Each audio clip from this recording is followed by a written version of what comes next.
जय माँ शक्ति।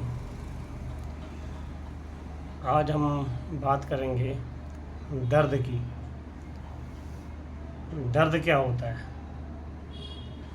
दर्द हमारे शरीर को होता है। हमें महसूस तो होता है दर्द, लेकिन हमें दिखाई नहीं देता। गीता में लिखा है कि दर्द जो है आत्मा को नहीं होता, आत्मा को कोई दर्द नहीं होता। लेकिन जब हमारे शरीर को दर्द होता है तो कष्ट हमारी आत्मा को भी होता है। और हर जीव को दर्द होता है, चाहे वो इंसान हो, कोई जानवर हो, पशु पक्षी हो। अगर उसके शरीर में कहीं कोई दिक्कत परेशानी आती है तो उसको दर्द होता है। दर्द सिर्फ महसूस होता है, दिखाई नहीं देता। और उस दर्द को दूर करने के लिए इंसान जो है पूरी कोशिशें करता है। अगर कोई पैसे वाला है तो डॉक्टरी इलाज कराता है, हॉस्पिटल में जाता है। और कोई आम व्यक्ति है तो अपने हिसाब से कोई वो तंत्र मंत्र के माध्यम से भी सोचता है कि मेरा ये दर्द ख़त्म हो। क्योंकि इंसान जो है का जो शरीर है या किसी जानवर का भी शरीर है, ये ज़्यादा देर दर्द नहीं सह सकता। और दर्द भी दो तरह का होता है, एक होता है शारीरिक और एक होता है मानसिक।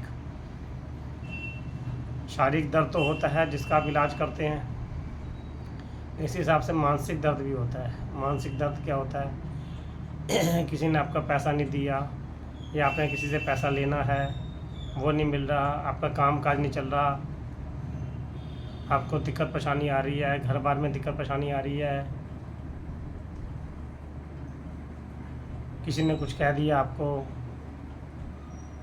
आपकी आत्मा को ठेस पहुंच दिया, किसी ने आपके लिए बदसुलग बोल दिया है। अरे कहते हैं ना, गुस्सा आना। गुस्सा आना भी दर्द का ही अंश है एक। बात आती है दर्द को दूर कैसा किया जाए या दर्द को सहा जाए। अगर आप दर्द को सहते हैं, अगर आप दर्द को सहेंगे तो उसी से ही जो है हमारी आत्मा में मजबूत होती है।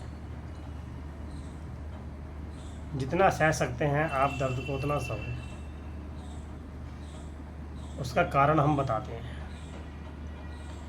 देखो, जो हमारा शरीर है ये तो आप जानते हैं कि वह भगवान का एक अंश है। लेकिन जो भगवान का अंश है ये अंश कैसे है, हम आपको आज ये गुप्त ज्ञान दे रहे हैं। जिस प्रकार से हमारे शरीर में लाखों करोड़ों रोम छिद्र होते हैं, और अगर हमारे शरीर में बाहर ही अगर कोई एक हल्की सी फांस भी पड़ जाए, कोई कांटा चुभ जाए छोटा सा, तो हमें दर्द महसूस होता है। और जब तक हम उस फांस को, उस कांटे को निकाल नहीं लेते, हमें चैन नहीं आता। इसी प्रकार से अगर मान लो एक मच्छर भी काट ले आपको, तो भी आपको दर्द महसूस होता है। आप उसी को खुजली करते रहेंगे, रगड़ते रहेंगे, जब तक कि उसका दर्द का निवारण नहीं हो जाता। उसके अलावा और भी आपका कोई एक्सीडेंट हो जाए, तब आपका शरीर कोई अंग भंग हो जाए तो भी दर्द होता है। तो आप ये सोचिए कि हमारा जो शरीर है ये ईश्वर का अंश है।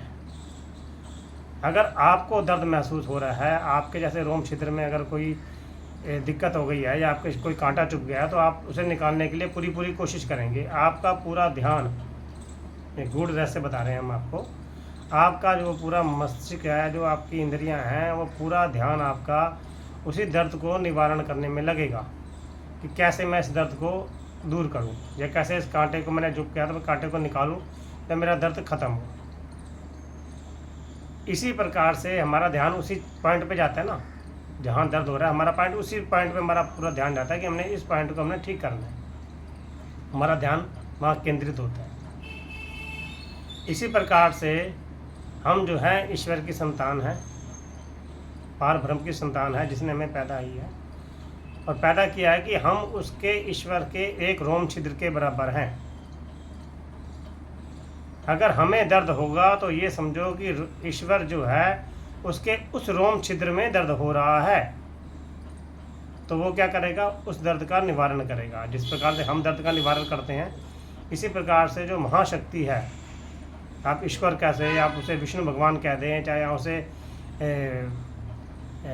शिव भगवान कह दें, जो भी कह दें आप, अगर आप शिव को ही मान के चलो, अगर मान लो शिव को आप मानते हो कि हम शिव के अंश हैं, ठीक है, अगर शिव के पैर में कांटा चुभ जाए तो शिव उसका इलाज करेंगे।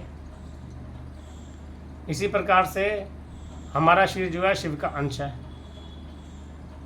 अब हमें दर्द हुआ मतलब कि वो जाके वो शिव को दर्द हुआ। जब शिव को उसके शरीर के किसी अंश में, उसके रोम में दर्द होगा तो वो उसके दर्द का निवारण करेगा। शिव का पूरा ध्यान उस केंद्र होगा, उस दर्द पे, उस पॉइंट पे जहाँ उसे दर्द हो रहा है। और वो पॉइंट क्या है, वो पॉइंट हम है। ईश्वर के जिस पॉइंट में दर्द हो रहा है वो पॉइंट हमारा पूरा शरीर है। तो क्या करेगा ईश्वर, उस दर्द का निवारण करेगा। हम अपना जितना, हमारा दर्द, हम जितना हम सहेंगे दर्द, जितने देर तक हम दर्द सहेंगे उतनी देर तक ही ईश्वर को वो दर्द होगा।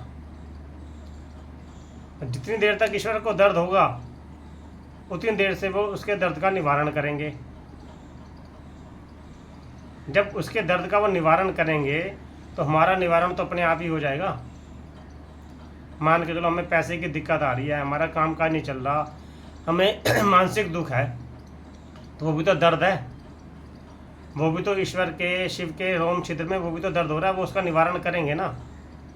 अगर हमारे शरीर को कोई दर्द हो रहा है, हम उसको दर्द को सह रहे हैं और वो काफ़ी देर तक दर्द होता रहता है, होता रहता है, होता रहता है, तो जितनी देर तक हमें दर्द होता रहता है, इसी प्रकार से जो है, जो शिव है, जो महाशक्ति है, उसके उस रोम छिद्र का जिसका हम अंश हैं, उसको दर्द होता रहेगा और उस दर्द का वो निवारण करेंगे ही करेंगे, क्योंकि उनको चैन नहीं आएगा।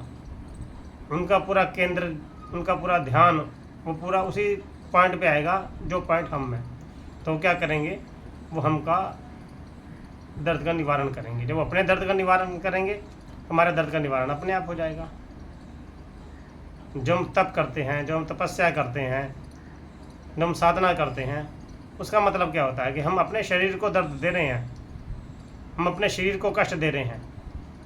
जितना ज़्यादा हम अपने शरीर को कष्ट देंगे, हम अपनी आत्मा को जितना कष्ट देंगे, उतना ही कष्ट जो है महाशक्ति को, महाईश्वर को होगा और वो उस दर्द का निवारण करेंगे। जब वो अपने उस दर्द का निवारण करेंगे तो ऑटोमेटिक ही हमारे दर्द का निवारण हो जाएगा। हमने इतनी सारी बात बताई है आपको। कुछ व्यक्ति होंगे जिनको हमारी बात समझ नहीं आएगी, बहुत से ऐसे व्यक्ति होंगे जिनको हमारी बात समझ नहीं आएगी, क्योंकि जो हमने जो बात की है वो ज्ञान की है, और ऐसे ज्ञान की बात की है जो ज्ञानी ही समझ पाएगा। अगर हमारी बात को तुम 1 बार, 2 बार, 3 बार, 5 बार, 10 बार इस वीडियो को चला के देखना, और जो हम महसूस कर रहे हैं, जो हम बताना चाह रहे हैं, उसको गौर से सुनना और उसको समझने की कोशिश करना कि हम कहना क्या चाह रहे हैं। जब हमारी इस बात का मतलब आप समझ जाओगे तो आपको बहुत सारे भेद खुल जाएंगे। आपको पता चल जाएगा कि ध्यान करने से, पूजा पाठ करने से, तप करने से क्या होता है, कैसे शक्ति मिलती है, किस माध्यम से कार्य होते हैं। ये हमने आपको उसका गूढ़ रहस्य बताया है। पूरी बात खोल के तो नहीं बात बता सकते हम, लेकिन जो समझदार हैं वो हमारी बात का मतलब समझ गए होंगे। आगे वीडियो में हम आपको और भी जानकारी देंगे तंत्र मंत्र के बारे में, पूजा पाठ के बारे में। आप हमारी वीडियो देखिए और आपको जो है ईश्वरीय गूढ़ ज्ञान जो होते हैं वो मिलेगा। जो ये गूढ़ ज्ञान हम दे रहे हैं, ये किताबों में नहीं मिलेगा आपको, कोई किसी महापुराणों में नहीं मिलेगा। ये ईश्वरीय तौर से हमें जो गूढ़ ज्ञान मिलता है वही ज्ञान हम आगे देते हैं। जय माँ शक्ति।